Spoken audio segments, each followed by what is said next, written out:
very, very much, and I'm honored to be here and talking with you today. And by the way, he does have a very nice bathrobe.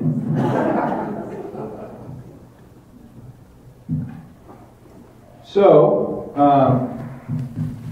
it's really great that all of you turned out the Saturday after the primary election, because you've got to be politically fatigued right now. I know all of you have been bombarded with advertisements, people knocking on your door, giving you this handout or that handout. So you all are real troopers to be here on a Saturday morning, and I'm happy to be here. I was elected in 2010. I beat the incumbent Democrat, Joyce Woodhouse, who held the seat at the time. And my colleagues elected me as the Senate Republican leader in 2012. I'm now running for re-election. We have a primary. It was pretty brutal, but we got through, as did my colleagues who were running for re-election in the Senate. And I think things look really good going forward to November. And so what I want to talk about today, and Lynn said talk for 20, 30 minutes. I don't know if I'll talk that long, we'll see. But I'm happy to answer any questions you have. She also said bring up the mining issue, because a lot of questions about mining, what you and the other Senate Republicans did with regard to mining last session. So I'll talk a little bit about that, but I can answer more questions. But I think today, for the most part, I want to talk about two things. I want to talk about a little bit about these recent primaries that we had across the board throughout the state, and what I will call really the continuing battle for the soul of the Republican Party.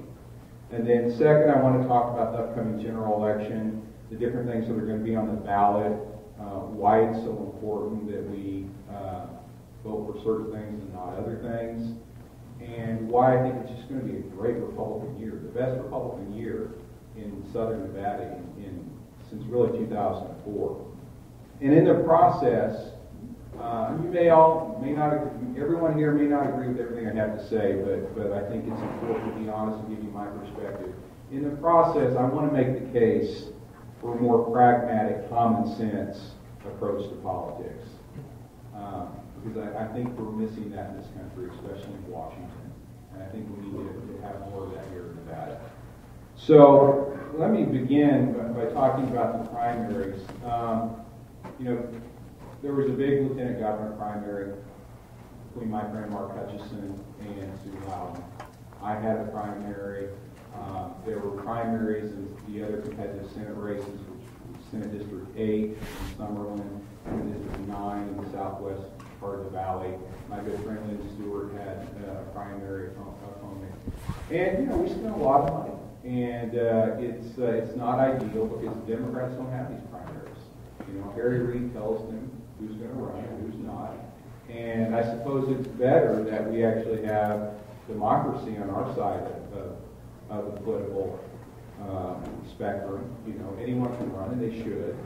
But there is a lot of infighting in the party. And I believe that we do need more pragmatism, more common sense, more practical people in politics. I frankly think that as a state we need to grow up, and we need thoughtful leaders who are adults and who are more concerned about doing what's right than about getting reelected or looking for the next office to run for. Because we have lots of problems, lots of issues in this state, and they're not going to be solved by sound bites, and they're not going to be solved by rigid ideology, and they're not going to be solved by saying no, no, no to everything. That's what you get in Washington. And, I grew up in Kansas, and my senator was Bob Dole. And, I got to tell you, when I grew up, Bob Dole was considered a conservative. He was certainly a patriot. He gave his body and almost gave his life for this country in World War II. But I think there's a real difference between Bob Dole and Ted Cruz. And I line up with Bob Dole. That's where I am. And I don't expect everyone to agree with that, but that's what I believe works in government. And I think government worked a lot better when you had pragmatic leaders like Bob Dole in the Republican Party than you have now. And I think Governor Sandoval exemplifies that. I think Joe Beck exemplifies They are common sense, pragmatic leaders. They are problem solvers. I think that's what we need in this country. We need that in this state.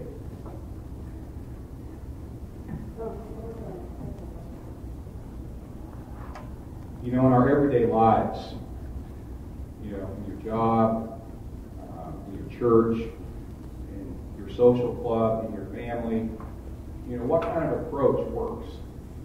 Does my way or the highway work in your family? Or in this club? Or in your workplace? Or does cooperation, listening to the other side, making your case, but at some point realizing that unless you have the votes to do whatever you want to do, you got to have a little bit of compromise. There's got to be a little bit of give and take. That's what works in our private lives. Why would it be different in politics? It shouldn't be different in politics. It's not different in politics. Now, I want to mention 5 things. You know, I was thinking last night, okay, what am I going to talk about? It seems like every Republican candidate says the same thing. They give you your conservative talking points, your red meat, and frankly, I could do that. I could do that very well. But I think at some point you may get bored with that. So I just want to take a little bit different approach and just look at this a little bit differently and talk about the things that I think all Republicans, virtually all Republicans, agree upon. And I would hope the majority of Nevadans agree upon.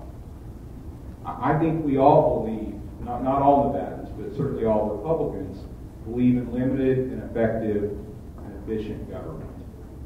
That's very different than no government or inefficient government. Taxes should be fair, and revenue, our tax system, should grow with our economy.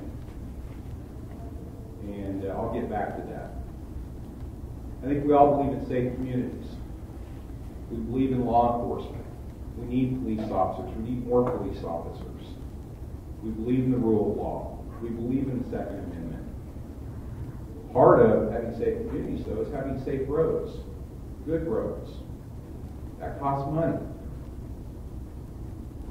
We believe in looking out for our senior citizens and our children and other vulnerable groups within our community. In the last session, I proposed legislation, I sponsored legislation, double the penalties on elder fraud. People who are out there in this community, it's a big problem, I'm sure you're aware of it, who are preying on the elderly. And as a result, legislation was passed to double the penalty for people who are convicted of defrauding the elderly.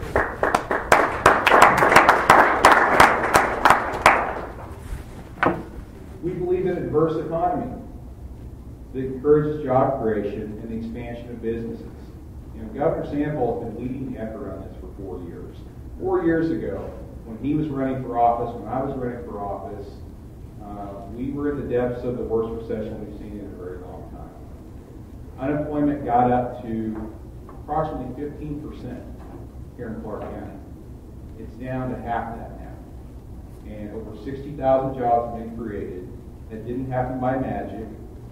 Governor Campbell has been working very hard. Every time I talk to him, the first thing he wants to talk about, and I was up in his office in Carson City about a month ago, and he gets so excited about this. He had this probably about this large, and he had several pages on it, and he was so excited to show me that these were all the companies that they were really engaged with trying to get to come to Nevada.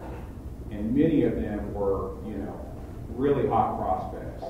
And he made the point, you know, 2 years ago, he could put all those on one sheet of paper.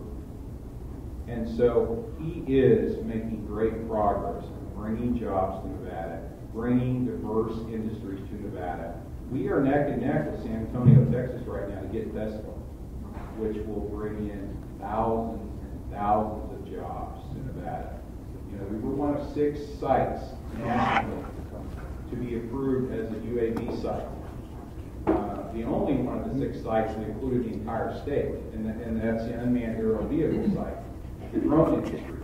That is expected to bring 15,000 jobs to Nevada in the next 2 years.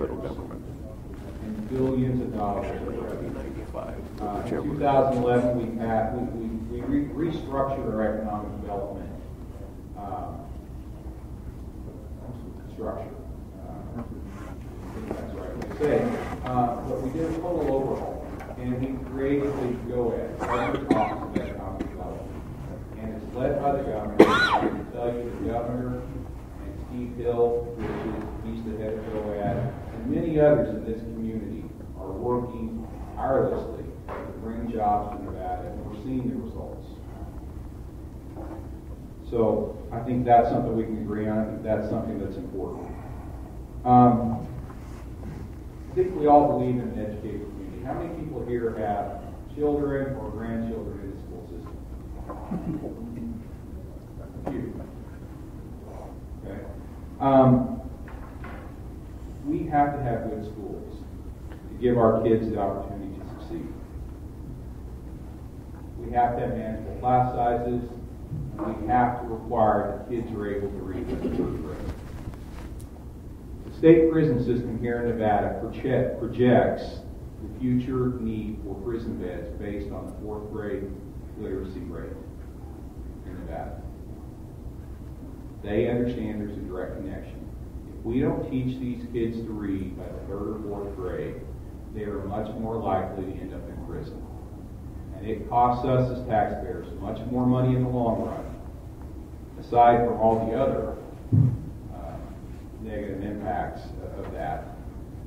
Just if you look at it as a business person, if you just look at it based on the fiscal impact, it's much more expensive for us not to teach them to read than it is to spend the money to teach them to read. And that doesn't mean we don't need to be smart about it. That doesn't mean that we don't need accountability in our school system, transparency in our school system. We need to make sure we have the fifth largest school district in the country. And there's a lot of waste in that school district. And we've got to make sure that the money that goes to education goes to the classroom, helps the children. In 2011, I proposed legislation to require that 65% of every education dollar had to be spent in the classroom. That may not sound like a lot, but right now it's about 58%. So it would have been another $250 million going to the classroom. So that's important, because if we want jobs here, if we want businesses here, we need to have an educated workforce. We need to give these kids a chance. No, it didn't pass. Yes. Yes. That's exactly right, Bob. So I think those are 5 things I hope we can all agree on. I want to get back to taxes, because as Republicans, we care about taxes. Certainly every Republican campaign and primary, taxes becomes an issue. So I want to talk a little bit about taxes and make clear, put it this way, give you a little background of where we've been the last 5 years, and make clear the difference between Nevada and Washington. This is not Washington. We can talk a little bit about Washington if you want today. I'm as frustrated as all of you are. I'm a voting constituent. We send people to Washington and not very happy with the results. And I will tell you, I don't think, and I mean this, I don't think we could have a finer congressman than Joe Heck. I think he is a wonderful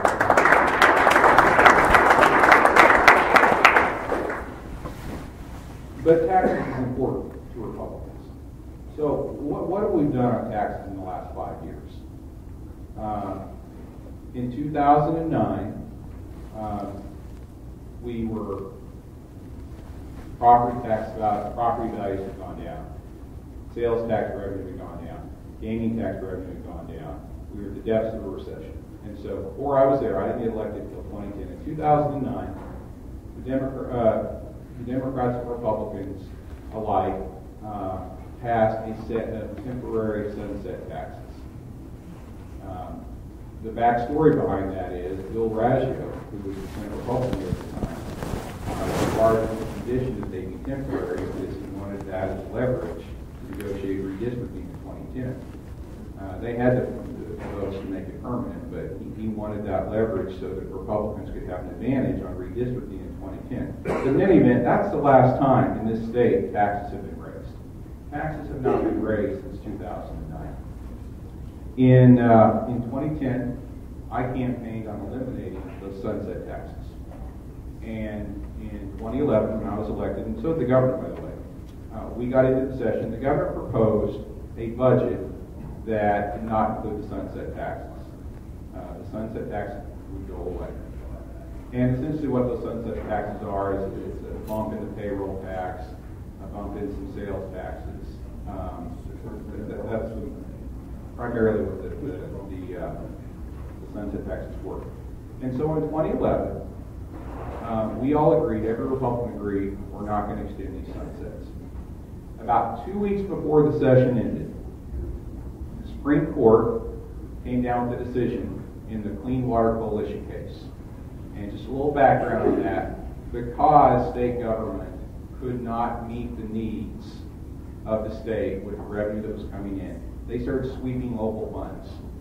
They started taking funds from this pot and that pot, and one of those pots was the Clean Water Coalition, which for water hookup fees that commercial developers pay went into this fund. So they sued the state. And 2 weeks before the session ended, the Supreme Court sided with the Clean Water Coalition. It says, no, you can't sweep those funds. So the governor had a decision to make. With 2 weeks left, he said, this opens up a $600 million hole in the budget. I disagreed at the time, and some others of my colleagues disagreed. We said, no, this particular case creates about $64 million hole in the budget. Yes, there's potential liability of $600 if others sue, like Clark County and others who had had money swept from them.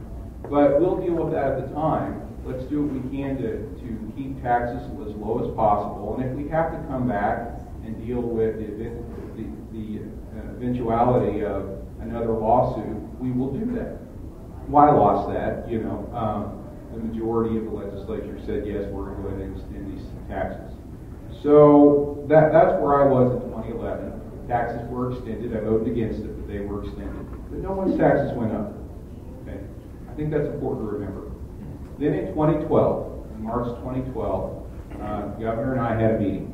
And he said, I know you and I disagreed in 2011 on this issue. But here's the deal. I have to issue instructions to my agency heads to prepare the budget for the next legislative session. Revenue is not coming in. We're still in the depths of this recession. And if we don't extend these sunsets, we're going to have to cut K-12 education by $500 million. Now, I think it's important to remember what we did in 2011, because this is very different than Washington. In 2011, we cut more state spending as a percentage of our overall budget than any state in the country.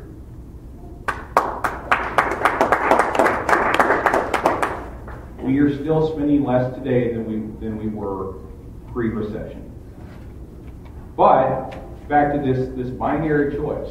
Okay, are we going to say that yes, we need to extend the sunsets, or are we going to cut education by $500 million after we had already cut education the session before? I couldn't do that, and I won't do that. My wife's a school teacher. I'm in classrooms all the time, meeting with principals and educators, and we have problems with our education system. And many of us are determined to fix it. And I believe in Pat Skorkowski, the new superintendent of the school district. I think he is doing the right things. I think he is working with the business community with a new plan to make sure that every dollar that goes into the school system has a return on that investment. He's taking a business approach to it, and he's demanding results. But we cannot bankrupt our school system. And so, in 2013, I voted to extend the sunsets. That's my record. But again, no taxes were increased. In fact, what we did was we cut payroll taxes in the process on every business in this state, and we eliminated the payroll tax on 75% of the businesses in this state. That's what we've been able to do under the leadership of Governor Sandoval since 2011, despite having Democrats controlling both houses of the legislature. Now, I mentioned before tax fairness. we have to have a certain amount of taxation to fund the essential services, education, roads, criminal justice, police, firefighters, mental health services, health care. There are certain things we have to fund. I mean, I think we all agree on that. But taxation should be fair. I think that's a conservative value. And to me, there's one part of our tax system that is not fair. And that's when it comes to the mining industry. And I want to talk about that for a second. We have two large privileged industries in this state. We have gaming and we have gold mining. Gaming is primarily located here in southern Nevada. It employs about 150,000 people directly, many more indirectly. And then you have the gold mine industry, which is based it is based in rural Nevada, but it's really primarily two companies, one based in Toronto, Canada, and one based in Denver, Colorado. They employ about 12,000 employees. They have roughly the same gross revenue as gaming every year, $10 to $12 billion. They actually have larger profit margins than gaming, and they have for several years, and they still do today, even with the price of gold being lower than it was a year or two ago. Yet, because mining has had a constitutional protection since 1864, gaming pays 3 times the net effective tax rate as mining. 3 times. Now, the amount of gold in the ground here in Nevada is finite. At some point, and I know this because I grew up in an old mining town, lead and zinc, it wasn't gold. They're going to be gone. They're going to pick up and they're going to leave. And by the way, they don't even process the gold here now, they process it in Salt Lake. But they will leave. And as a Nevadan, I don't want to look back in the rearview mirror 50 years from now and say, boy, that wasn't a very good deal we cut with these foreign gold mining companies. We should have gotten more for our citizens because they're not permanent members of our community and they're going to be gone, probably sooner rather than later. And some may say, well, we should never raise taxes. We should keep the taxes as low as possible. Well, you all are being taxed in a variety of ways. And if we're letting the gold mine industry take advantage of our state, you guys are picking up the slack. And I want to give you one example, car registration fees. I think we have some of the highest car registration fees in this country. I know we do. I don't think, I know. Last session I sponsored a bill to cut the car registration fees in half. Democrats didn't let it pass. But I promise you I'm bringing it back next session. And with Republican majority in the Senate, we're going to get it done. So I think it's a fairness issue. Now, what we did on mining last session, we did a couple of things. You all heard of the margins tax? Ever heard of the margins tax? It's the worst thing to come along in a very long time. It's going to be on the ballot. It's initiative number 3. It's 2% gross margins tax on any revenue, not profit, but revenue in excess of $1 million. If you make $1,001 in revenue, it doesn't start at that. It starts at the first dollar you made, and you pay 2% on all of that. But again, it's a real distinction between profit and revenue. There are many restaurants, small businesses in this town that may have $1 million in revenue but are losing money. This tax will hit you whether you make money or not. There have been a lot of studies and work done on this. It equates to an almost 15% net income corporate income tax. It will be almost double the corporate income tax in California. It will be the 4th highest corporate income tax in the country. All those businesses that the governor's trying to bring in Nevada, they'll stop. They'll stop operations. They won't come here if this passes. Now, presumably the idea of it is it's going to fund education. But there is no guarantee it will fund education. They can't guarantee that. what they can guarantee is it's going to cost jobs. And it's going to, I think, put us into a second recession here in Southern Nevada. I was very concerned about this last session. My Republican colleagues were very concerned about it. The Democrats wouldn't take a position on it. We all opposed it from day one. They wouldn't take a position, they ignored it, and they wouldn't put up a competing measure. Because see, once something's on the ballot, you can only do one thing to try to stop it. Put something else on to compete with it. And then if that competing measure gets more votes, even if they both get over 50%, if the competing measure gets more votes than the margins tax, the margins tax automatically dies. So, getting back to mining. Okay, said all right, we see this inequity in our tax code. We are going to do two things. Number one, we're going to push to remove the cap that's in the Constitution. The Democrats didn't want to do that, but we put enough pressure on them with this other thing we were going to do that they were forced to do it. But essentially what we said was we want the cap removed so that when we convene the legislature, when you're at the table, when Gates at the table, when small businesses at the table, gaming or mining will also have to be at the table because they haven't had to be at the table. They haven't had to be at the table for years. And we also said another thing. We want something on the ballot to compete with the margins tax. So we propose letting the voters decide. You can vote for the margins tax, you can vote to raise the mining tax, or you can vote no on both. It's up to the voters. That's what we did last session. We wanted to give you the choice. Now, the Democrats would not let us put on the competing measure. So that's not on the ballot. But what we did get, and it's significant, is initiative number 2, which will remove the constitutional cap that mining has. It won't raise their taxes, but it will force them to be at the table next session with every other business.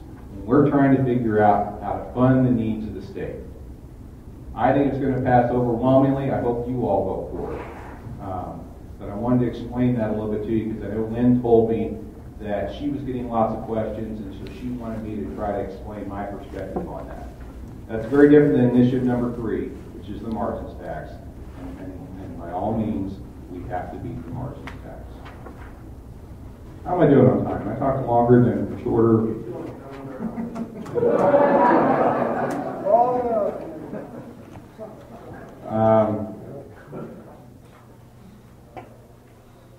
One other thing, a couple other things I want to mention on taxes, which I think are really important. It should all be important to everyone in this room here. And that's water and property taxes. Democrats are trying to raise your property taxes. I am absolutely opposed to any increase on property taxes or any lifting of the cap on the property tax.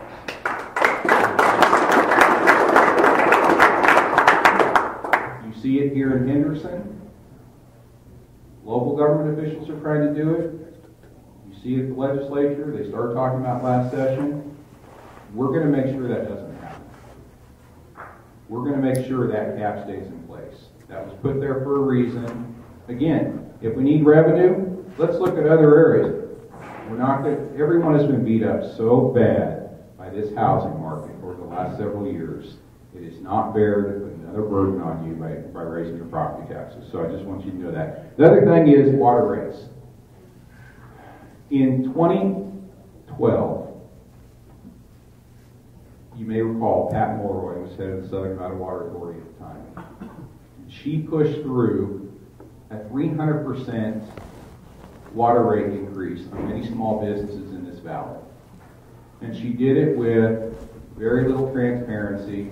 It was rubber stamped in Henderson. They had a 7-minute hearing at the city council in Henderson on it. They had about that much on the county commission. It was basically pushed through over the objections of the local chambers of commerce, local business organizations. I mean, a 300% monthly water rate increase. There was no community input. So what I did last session was propose legislation to change that and put the Southern Nevada Water Authority under the purview of the PUC.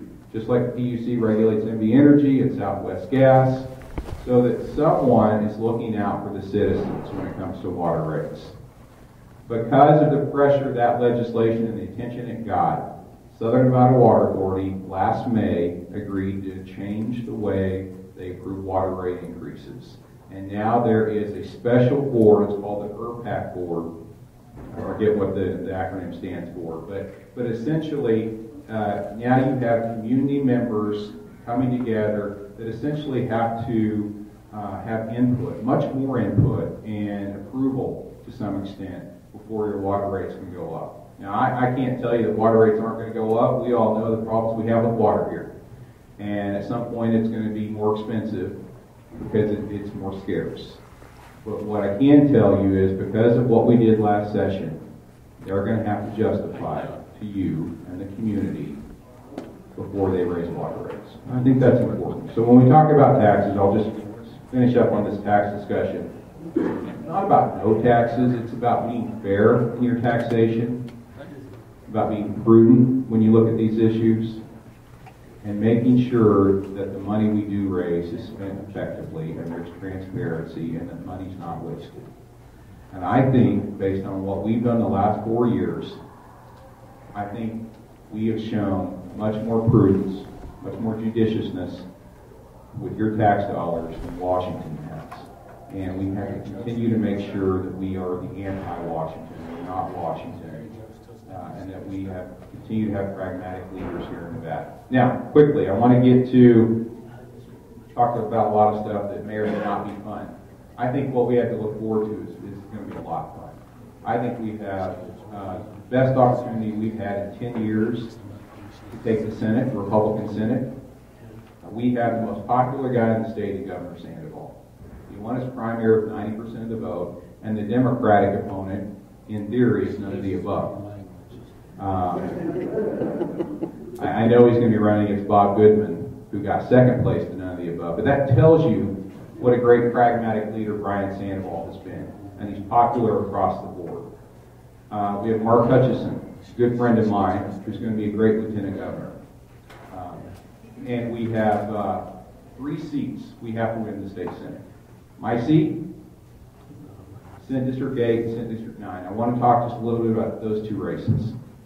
We have 2 wonderful women candidates in Senate District 8 and Senate District 9. I want you to remember their names, and if you haven't met them, I hope you have the opportunity to meet with them and help them out. In Senate District 8, which is Barbara Sagaski's seat, she's termed out. She's running for Secretary of State this year. Patricia Farley. Patricia she owns a concrete pavement company. She employs 80 people. She's a mom. She's got a couple little girls. She is a dynamic candidate. She won her primary by 14%. She's working really hard. She is one of those, I like to call the new face of the Republican Party. She's going to have great crossover appeal with Democrats and independents, and she is a pro-business person who understands that we need a pro-business environment to bring jobs here, to get people working. She's a great candidate. So her name is Patricia Farley. And then Senate District 9, and this is going to be the most contested race in the state. Becky Harris is running against Justin Jones. Now, Justin Jones is the incumbent. He won in a special election in 2012. He beat Mary St. Martin, our candidate, by 301 votes. In a year that Obama won Clark County by 15 percentage points, and Obama won that district by 10 percentage points, he only beat Mary by 0.7 percentage point. So what Mary did was she outperformed the top of the Republican ticket by over 9%. That is incredible. And she did that for a couple of reasons. Number one, she was a great candidate. And number two, Justin Jones is not who we need in the state Senate. And he's not the person we need in Senate District 9. And this year we have Becky Harris. I will tell you this about Becky Harris. I tell this to everyone, and it's no joke. I've never met a candidate in my life who works as hard as Becky Harris. She is incredible. She's an attorney that her husband's a dentist. She's an attorney. She's got grown-up kids who went through the school system here. She represents homeowners in helping homeowners save their homes, as opposed to Justin Jones, who represents the Wall Street banks, which is an interesting contrast, you've got the Republican helping out homeowners, and you've got the Democrat who represents the Wall Street banks. I like Becky's chances in that race.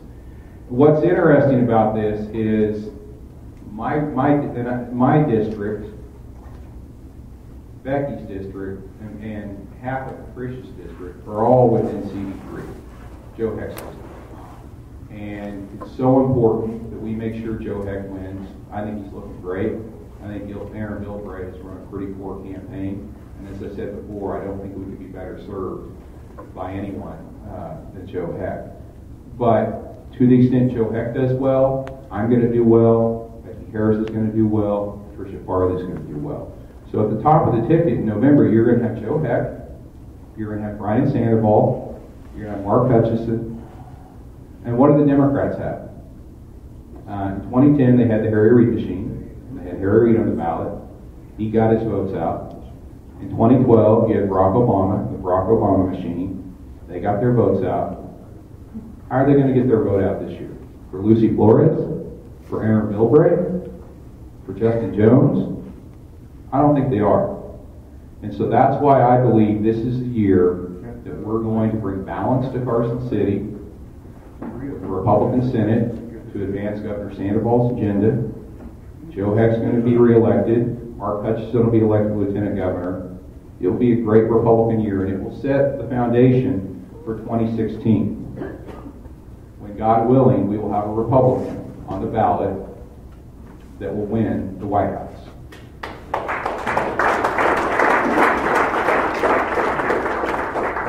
So I think there's a great deal to be encouraged about this upcoming race, this upcoming election. And so I will just leave you with, please get out and support your Republican candidates. You met some great ones today. Judge Johnson is a good friend of mine. She is a wonderful, wonderful judge. And I don't know if Mr. Hardy's here. Yeah, he is. I know Mr. Hardy and his family very well. You know, his dad, Joe, and I served together. In fact, Joe represents most of you in the state Senate. I represent some of you, but most of Sun City Anthem, and Anthem is Joe Hardy's district. And you got to vote for the Hardys. They're just great people. So I'm optimistic. You should be optimistic. I'm happy to answer questions for you. I can promise you I'm going to keep fighting for you. And we're going to have a big victory come November. So thank you.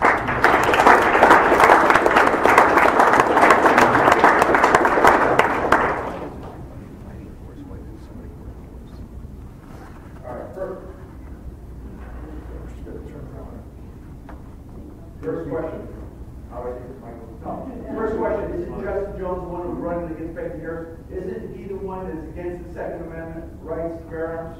Yes. He's the one that proposed the legislation that would have made law-abiding citizens criminals. He proposed legislation, and let me first say, we all care about gun safety, and we all care about keeping guns out of the hands of criminals. But what his legislation would have done, if the governor had not vetoed it, it would have put the onus on law-abiding citizens. For instance, if you wanted to buy your son a rifle for Christmas, you could not do that without going down and having a background check, and also having your son have a background check and paying a fee. And if they couldn't, within 5 minutes, verify that you weren't a criminal, or they could not do a background check with their computer system pretty much instantaneously, they would confiscate the gun and make you come back to some indefinite time in the future when they did have those results. And by the way, if you didn't pass it, or the son didn't pass it, you didn't get your gun back. So it's that kind of overreach. A father ought to be able to purchase a gun for his son. A husband ought to be able to purchase a gun for his wife, for protection in their home. And a wife should definitely purchase a gun for her husband. It was way too extreme, way too far, and that was Justin Jones. Because that's the way the criminals do it, right? They go down and register their guns. Senator, thank you for serving. My name is Bill Way, and I'm very concerned about the lack of support, apparently, in the legislature to strengthen and cancel prevent residents who find themselves in situations where they have to act to protect life, limb, and property from intruders. Providing that we're fortunate to have you reelected, what will you do about that in the next legislative session to strengthen the castle doctrine? Good question. Well, we have the castle doctrine here in Nevada. We passed it a couple of years ago, and I know the Democrats have talked about trying to repeal that or weaken it. I would be opposed to that, but we actually have a good law on the books that we passed a couple of years ago that allows you to defend your home and your person and your family. It doesn't protect against civil liability, as is the case in a number of other states. Well, then I think we need to look at that. I'm glad you brought that to my attention. Good morning. Hi. You briefly touched on it, some of the issues that the local governments are having putting their budgets together. And to the credit of the city of Henderson, they put together a citizens committee to help them address the problems they were having. What we didn't know until after they started making the presentations is that committee could not look at 80% of the budget to talk to wages, salaries, and benefits. And supposedly they were told not to do that because those issues are addressed by the legislature. And then when you get into the area of talking about infrastructure, like roads and that, again, you've got a part of NRS that speaks to prevailing wages and another part that speaks to project labor agreements. These two areas seem to cover a lot of area when you're trying to put budgets together. And I'm just wondering, what can the legislature do to help the local governments address these issues? Well, thanks for the question, and you are right. Public employee salaries and public employee pensions take up a large portion of revenue. Now, in 2011, I was the first person in many years, and I got my teeth kicked in over it. I proposed legislation to reform our public sector collective bargaining laws, because my argument at the time was, you know, and at the time there was the firefighter scandal going on, if you recall, in 2009, 2010, with all the sick leave, there was use of time taken off, and it had enraged the community. I know Steve Sisolak was also very outspoken about this. And at the time, I had a lot of conversations with Commissioner Sisolak, and, you know, we identified one of the problems is that in the public sector collective bargaining process, the local government elected officials don't get to make the final say on the contracts. You've got, let's say, the county commission, and the county government who has a position on what the employees should receive for the next contract. And you have the union with their position. And if they can't come to an agreement, if there's an impasse, then an arbitrator is named to make the decision. Now, the problem with that is that it's usually someone from out of state. It's someone who is not beholden to the voters. They're not an elected office, so you can't vote them out if you don't like their decision. And so you have typically a nameless, faceless arbitrator making that decision, which has a big impact on how taxpayer money is spent. That was a problem. So what my bill, I thought, was pretty common sense. It did get rid of collective bargaining. It said the local government official, whether it is the Clark County Commission or the Henderson City Council, if there's an impasse, they will make the final decision. And if you don't like the decision they made, either way, they're subject to re-election. And so the voters, the taxpayers, would have more of a voice in how their money is spent. Well, that didn't go over very well with big labor. There were threats made, and in my primary, even the AFL-CIO actually came out and endorsed my primary opponent and knocked on doors because they knew if I lost, Democrats were going to get the seat in November. And they hold a grudge, and they were very unhappy with what I did in 2011. So I get the issue very clearly, and I'll just tell you, my Democrat opponent in in my race in November is a government attorney. She's 51 years old, and she has said that she's going to retire if she gets elected to this seat in November. And she's in line for a pension of approximately $150,000 every year for the rest of her life. Now, when we're struggling to pay teachers, to recruit good teachers here, when we have teachers that have to come out of pocket for school supplies, it seems to be a disconnect in how our tax dollars are spent. I mean, you can do the math. That's $4 or $5 million pension. So it's a problem. Now, we can take the Senate. You still have an overwhelmingly Democrat assembly in Carson City. And so I don't think that you're going to see significant changes to collective bargaining next session. I just don't think you are. But I will say that at some point, there's not going to be enough money to go around. And when that happens, I think that, and frankly, I think it's up to the voters and to the people in this state to be outraged over some of the excesses. And let me be clear, I'm not anti-public employee. I want our public employees who, by and large, are good people and hardworking employees for this state. I want them to have fair compensation. I want them to be paid well, because we need good people in these spots. And if you don't pay them well, you're not going to get good people. But clearly, there are excesses. And we need to figure out as a community how we can deal with those excesses. And again, spend your tax dollars in a smarter, more efficient way. Senator? Yes, sir. Thank you very much for that question. That was excellent. Because I'll tell you something, Fred knows, I know, that the pensions here, by having an arbitrator rule from out of state, as you alluded to, is absurd. And whatever you can do, hopefully the Republicans get control of the Senate. Because this is absurd, ladies and gentlemen. You have people in the PERS system, and this is just absurd, the pensions they retire with, which makes any federal agent, any federal employee, military, they would wholly hope for one half of that pension. It's just absurd. And whatever you can do on that score, I would applaud it. Now, segue to my question. 2012, Mary lost by 301 votes, State Senate District 9.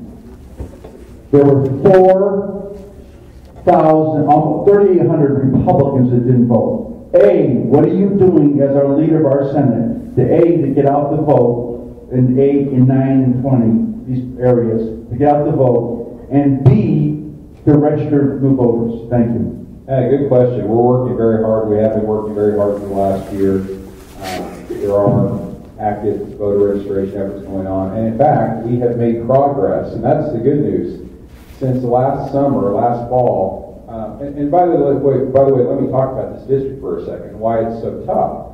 In my district, I've got about a half a point registration advantage. It's a competitive district, but it's a district that's going to perform Republican in a non-presidential year. In Senate District 8, it's a 50-50 district, but it's going to perform Republican in a non-presidential year. In Senate District 9, the Justin Jones seat, registration on Election Day in 2012 was 8.2% Democrat. And Obama won that district by 10 full percentage points.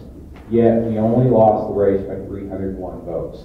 Since that time, that registration disadvantage has gone down to about 6.7. So we've already picked up 1.5 points. If it was 6.7 on Election Day in 2012, Republicans would be in control of the Senate today. So we are working, we're chipping away at that, but it's not just registering voters, it's making sure they get out the vote. And you all saw, I'm sure, that not very many people voted in this primary. Not enough. The more, and we know there's not going to be a lot of Democrats getting out to vote in November. If we can simply make sure Republicans get out to vote, they can't beat us. We will have a huge election year. And so I commit to you, I'm working every day on this. Let's work together as a family and win. Senator, on the Republican Club board, we've had some interesting discussions that revealed we didn't know much about the subject of Common Core. What are your thoughts on the Common Core state standards? That's an interesting question. So here I'll give you my take on that. There is obviously a lot of opposition to it on the right and on the left, which is interesting. You have the right part of the political spectrum thinks that this is, a one-size-fits-all approach by the federal government to influence curriculum and influence local schools. Those on the left, they don't like it for a variety of reasons, but I'm not exactly sure all the reasons, but I'll tell you many teachers are opposed to it because they're worried about the implementation of it. And they think and they're concerned that they're not giving the tools that they need to make this work.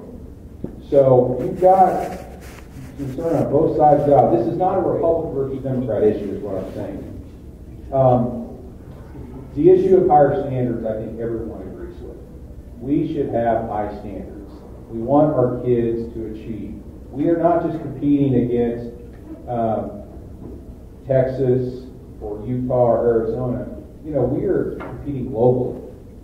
And certainly you've seen studies that show that our students are falling behind in achievement compared to students around the world.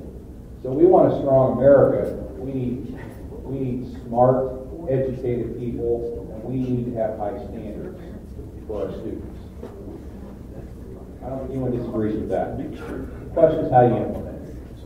What I will tell you is, my colleague Scott Anthem, who's in the state senate, he's a big opponent of this. He's a teacher, by the way, and he's an opponent of this, and he's talked to me a lot about this. And in fact, I met with Senator Hammond and a lady from Georgia who is one of the leading national experts who are opposing Common Core, and we sat down and I've heard her perspective.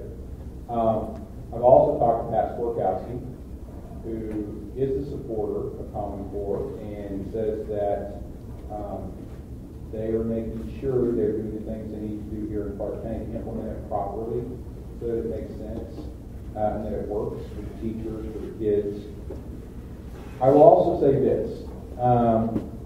3 people I have a great deal of respect for support, and that is Jeb Bush, that is Brian Sandoval, and that is Dale Urquiaga, who is the state superintendent. I have a great deal of respect for those 3 men. They all support it. So this is an issue that's complicated, that I'm studying. We've got to see, listen, it's here. We've got to see how it's going to work. I don't know whether it will be successful or not. I do believe in higher standards, but I've heard enough from the opponents of Common Core to know that there are concerns. And I'm listening, I'm trying to learn more. That's where I'm at on it. Sure. Hi, I'm Lynn Buckhart. This summer they're supposed to make a decision about the data mining of our students. Now, this is international Common Core where everybody will be common. Now, I am strongly opposed to it because you have to open the books to see what's in them, and there's a lot of pornography, not age appropriate, and it's going to trash our society.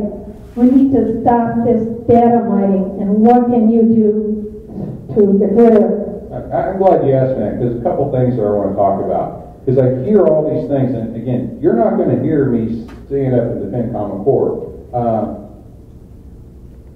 I told you where my position is. I'm learning more about it. I hear things on both sides. But I trust people like Jeb Bush, who's done a great deal for education reform in Florida. I have a great support for Governor Sandoval. But when you talk about pornography and these other things, I don't know what that has to do with Common Core. Because from what I understand, and talking to Dale Urquiaga, Brian Sandoval, and Pat Skorkowski, we're talking about reading and math standards. We're talking about raising reading and math standards. And the local school districts adopt their own curriculum to meet those standards. I believe in local government, local school control. I don't want the federal government telling us. And by the way, the federal government did not create Common Core. This was the National Governors Association. So I hear lots of those things, and I think what we need to do is find out what the truth is. Now, the data mining, I did talk to Pastor Orkowski about that, and he believes that there should be legislation next session to protect student data.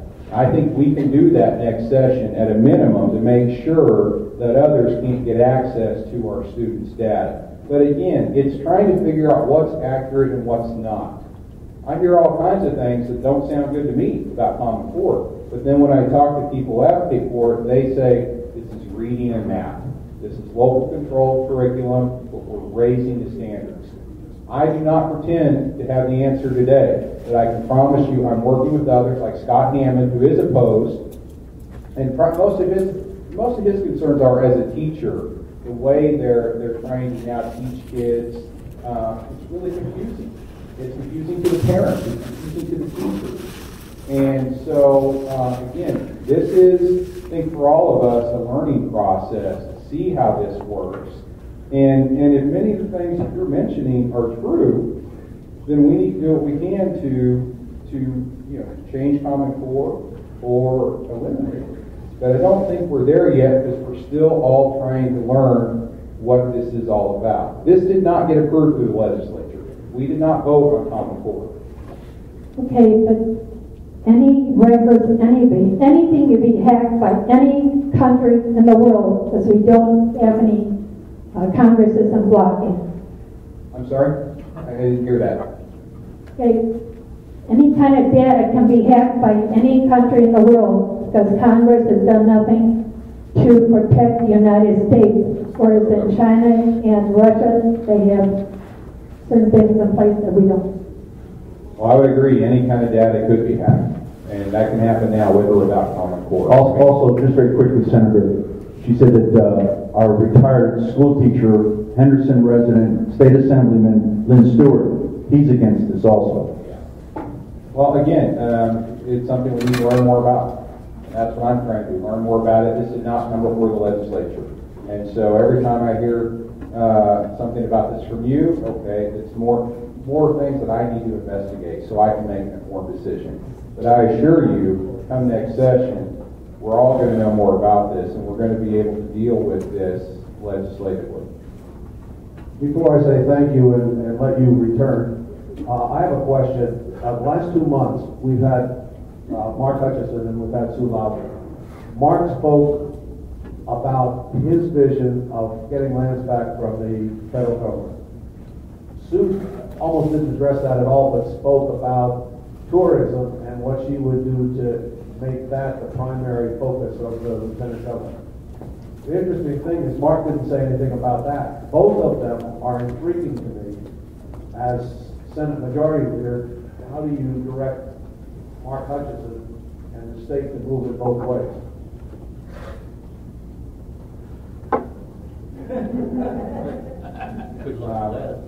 First of all, Mark Hutchison is the Republican nominee for lieutenant governor. He's a very good friend of mine. In fact, I'm the guy who recruited him to run for state senate 2 years ago. Mark Hutchison cares a great deal about tourism. He cares a great deal about the fact that the federal government owns 87% of our land, which is on the slide. I know that Congressman Mark Hamaday and others are working diligently on this issue in Washington. It's unfortunate that we don't have someone in power in the U.S. Senate, such as the majority leader, to do anything about this. But I can assure you that some of my colleagues like Senator James Settlemeyer, Senator Pete Gochia, Crescent Hardy, going to run against Stephen Horsford, and I think that's going to be a much more competitive race than people imagine in CD4. They're working hard on this issue. Mark Hutchison believes in it passionately because he is a constitutional attorney.